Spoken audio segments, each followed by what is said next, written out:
Now let's talk about what conflict and violence can lead to: human suffering and displacement.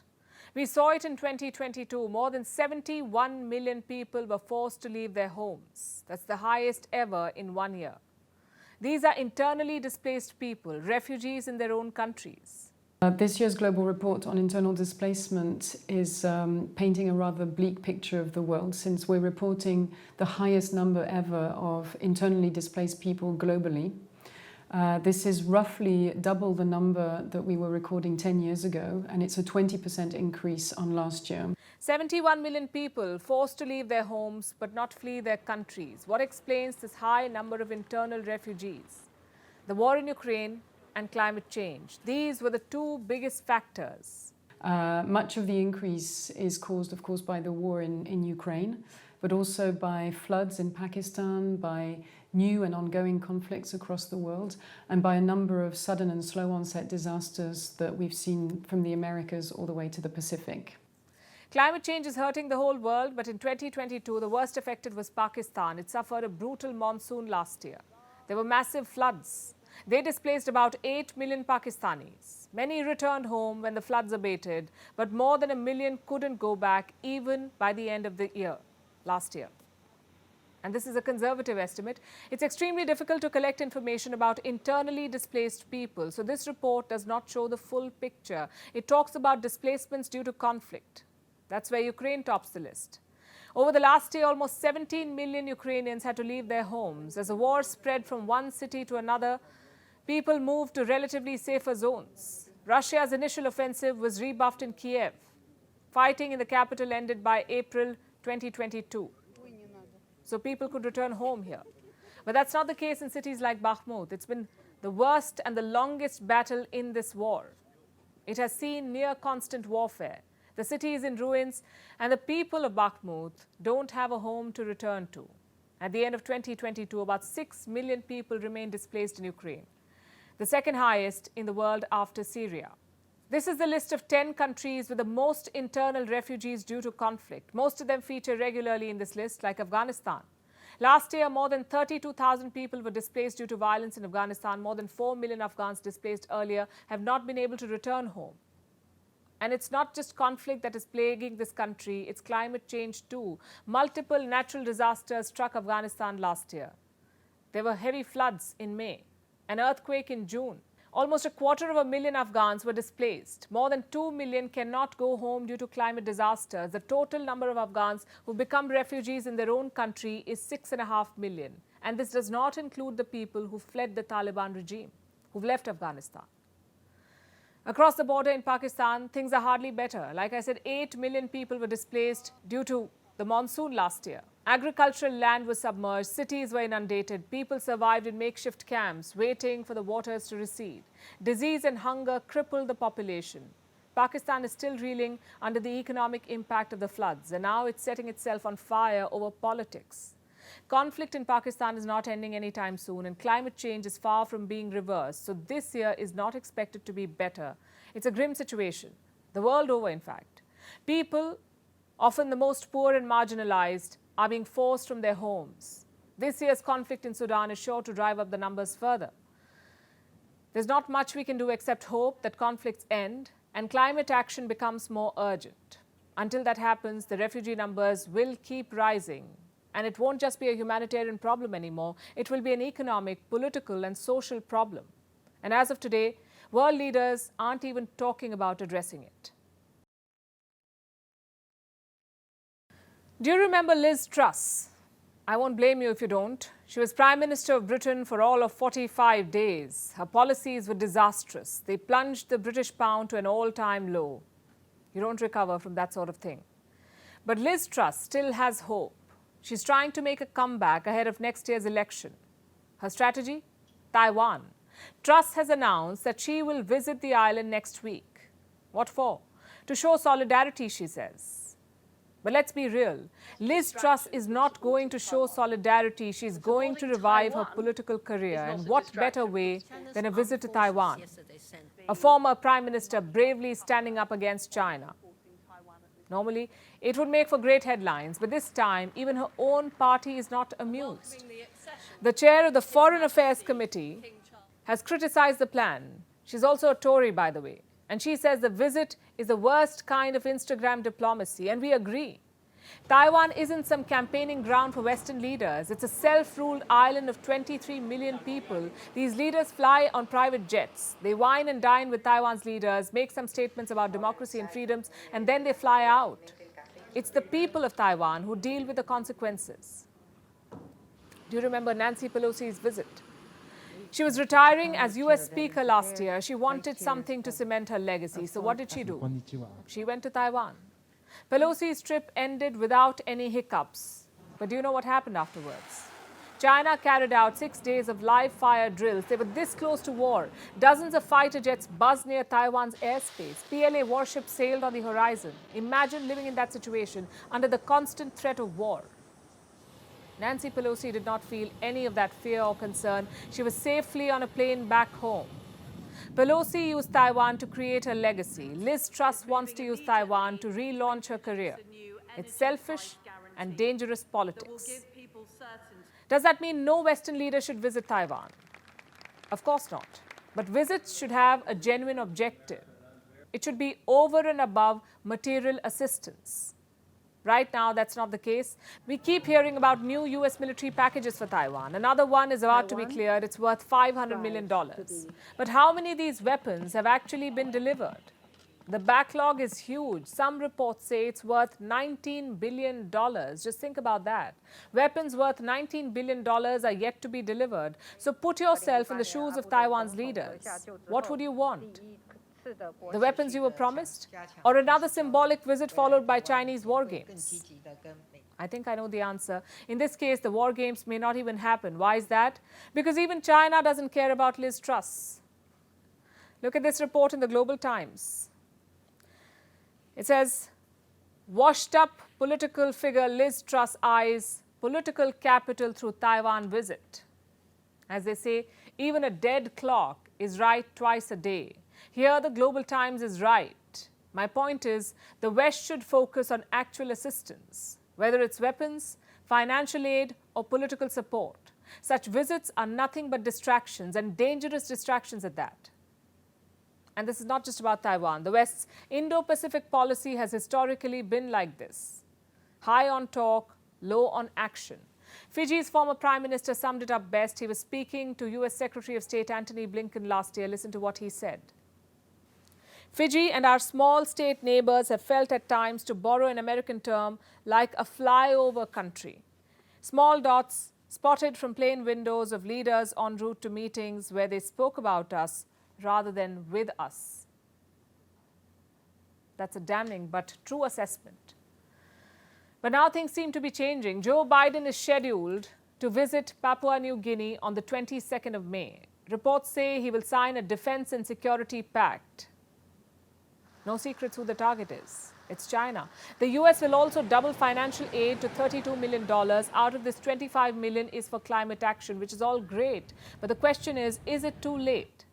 China has expanded its Pacific footprint in the last 2 decades. I have some numbers for you. From 2006 to 2017, China's aid to the Pacific was around $1.5 billion. The type of aid is also important. Most of it is in the form of big infrastructure projects like ports, roads, and airports.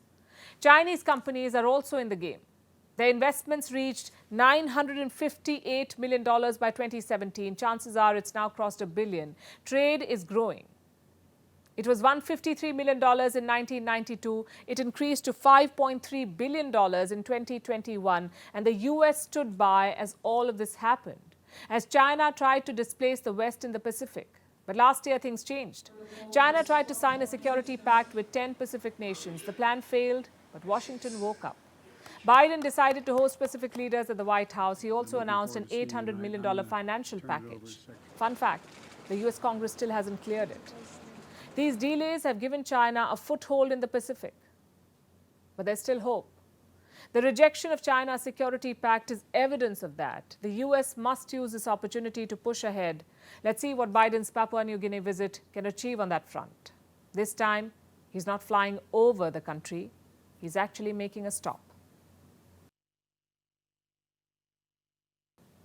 The French say we must suffer if we are to be beautiful. The question is, to what extent? How much should you suffer? Especially if the suffering extends to something as basic as nails. That's right. The beauty of nails is a prized asset. It's also a global industry, an industry worth about $13 billion.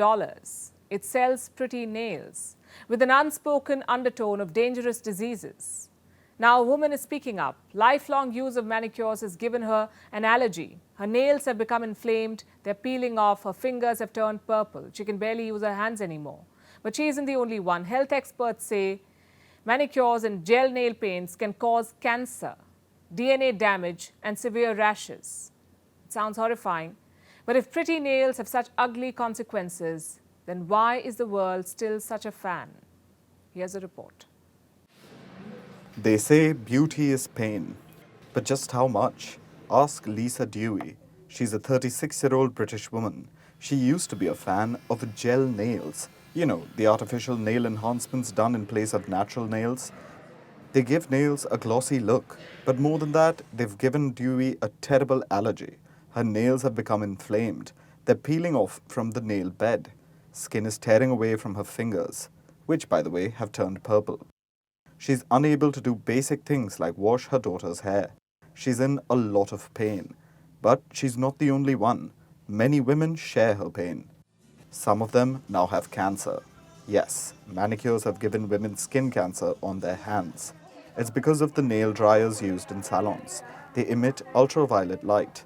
It speeds up the process of drying the paint and gel on nails, but also speeds up the risks of skin damage, which can increase in as few as 8 visits to the manicurist. But the risk of getting skin cancer is relatively rare. The chances of developing skin allergies are way more common. They include nails loosening or even falling off, and severe rashes on the face, neck, and chest. This is all a result of dangerous chemicals in the nail products. They seep into the skin and cause allergies. Sounds scary, right? Maybe even reason enough to reduce trips to the nail salon? But this problem doesn't just stop with the customers. Manicures are even more brutal to the manicurists. Perfect nails are poisoning salon workers. Manicurists handle the chemicals of nail products and breathe their fumes. They do so day after day and develop fatal health problems like cancer, abnormal fetal development, miscarriages, and breathing problems. But none of these risks are new. People have known about them for years now. Yet nail salons rarely have a dearth of customers. So you may be wondering, why don't women just stop getting manicures? Doesn't good health trump pretty nails? That's a fair question. But to ask that is to question the beauty industry as a whole, or even beauty itself. Because the risks aren't limited to glossy nails. Look at the everyday products we use. Soaps, lotions, deodorants, hair products. A number of them cause cancer. Some of them cause fertility issues. Or look at cosmetic plastic surgery. It can cause blood clots, nerve damage, and even death. Yet, time and again, we use what the beauty industry gives us. We hold ourselves to its unrealistic standards. We give it our money and health. It tells us why we need to be insecure, then tells us how to get over it. It's no lie that we're trapped in a vicious spiral. Why spiral? Because while the trap may feel never-ending, we hold the power to put an end to it. Beauty may lie in the eyes of the beholder, but our health lies in our own hands.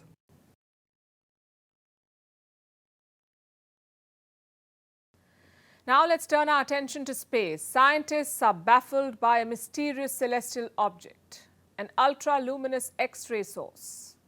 We'll tell you more about it. Also the fact that it is breaking the law of physics, that is, because it is really bright.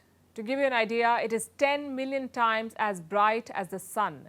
Scientists say that something as bright as this should not even exist. It should have blown itself up into pieces. Then why is this mysterious object still existing? And why is it such a puzzle for science? Our next report tells you. There is a mysterious object in space, and scientists are scrambling to learn more about it. It's called an ultraluminous X-ray source, or ULX in short. It's 10 million times as bright as the sun. Yes, 10 million times. And it's very difficult to figure out, mainly because it's a lawbreaker in the world of physics. And according to scientists, its existence is impossible. To understand why, let's talk about a concept in astronomy, the Eddington limit. It's a rule in astrophysics, which is a branch of astronomy. The law talks about the brightness of objects. It determines how bright something of a given size can be, and it puts a limit on this brightness. It says that an object can only be so bright before it breaks apart. But a new study is out. It's based on a ULX ultraluminous X-ray source. The object is 12 million light years away from us, and it's 10 million times as bright as the sun. This is baffling scientists because it exceeds the Eddington limit by hundreds. How can an object like this exist? And why hasn't it exploded yet? Scientists are now trying to understand the object, and they're coming up with different theories. At first, they thought it was just an optical illusion. They believed they saw something that doesn't exist. But that wasn't true. Later, they thought the object was a black hole, but that was wrong as well. Now scientists have reached a new conclusion. They believe it holds more weight. They say ULX is a neutron star. In other words, leftover bits of stars like our sun. And it's quite strong, or in terms of astronomy, quite dense, because of its intense gravity, which is 100 trillion times stronger than that of Earth. This means a ULX can pull something with much more force than the Earth can towards it. And that pull has a lot to do with the brightness of a ULX. Whenever it pulls any material onto its surface, there is an explosive effect. Sounds complicated, and it is. But imagine something as small and light as a marshmallow. Even if that were dropped on the surface of a ULX, there would be a huge explosion. How huge? Worth the energy of 1,000 hydrogen bombs. And what's the secret behind this energy? No, not a health drink, but food. And lots of it. Any material hitting the surface of a ULX is consumed by the star. Do you know how much material the ULX consumes? 1.5 Earth's worth of material each year. And it's enough to produce this off-the-charts energy. So you can see why ULX is a matter of great intrigue. It's an exotic cosmic object. But with an object like this, there are no quick answers. After all, scientists just can't pay the ULX a visit. They don't want to become its lunch. Instead, astronomers are keenly observing the skies, waiting for a chance to know more about the ULX. Because even a small change will make for a groundbreaking discovery. And now it's time for Vantage Shots, images that tell the story. Starting with Turkey, the country is gearing up for election. President Erdogan held a massive rally in Istanbul. Meanwhile, NASA has released images of solar flares. They are by far the most powerful explosions in the solar system. And Meta CEO Mark Zuckerberg is famous for many things. One of them is keeping his composure while being mercilessly grilled during Senate hearings. But this time he lost it. No, not during another hearing, but in a jiu-jitsu competition. A referee thought that Zuckerberg tapped out, so he declared the opponent the winner. But the billionaire wasn't having any of it. He protested, and how? We'll show you.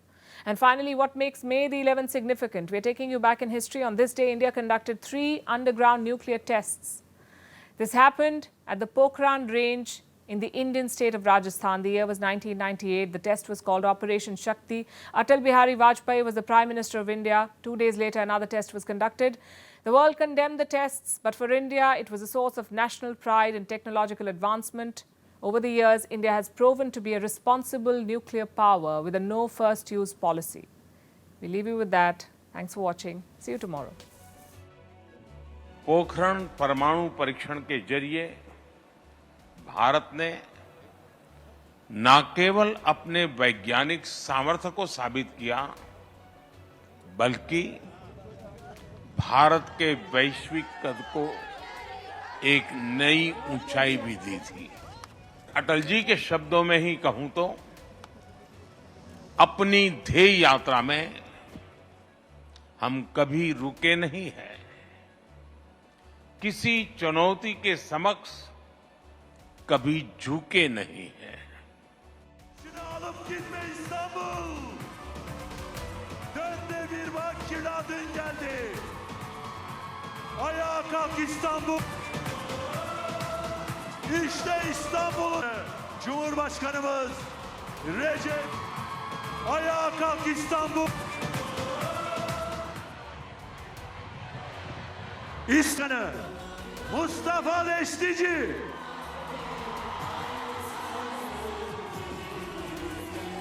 Vatanına, milletine, bayrağına.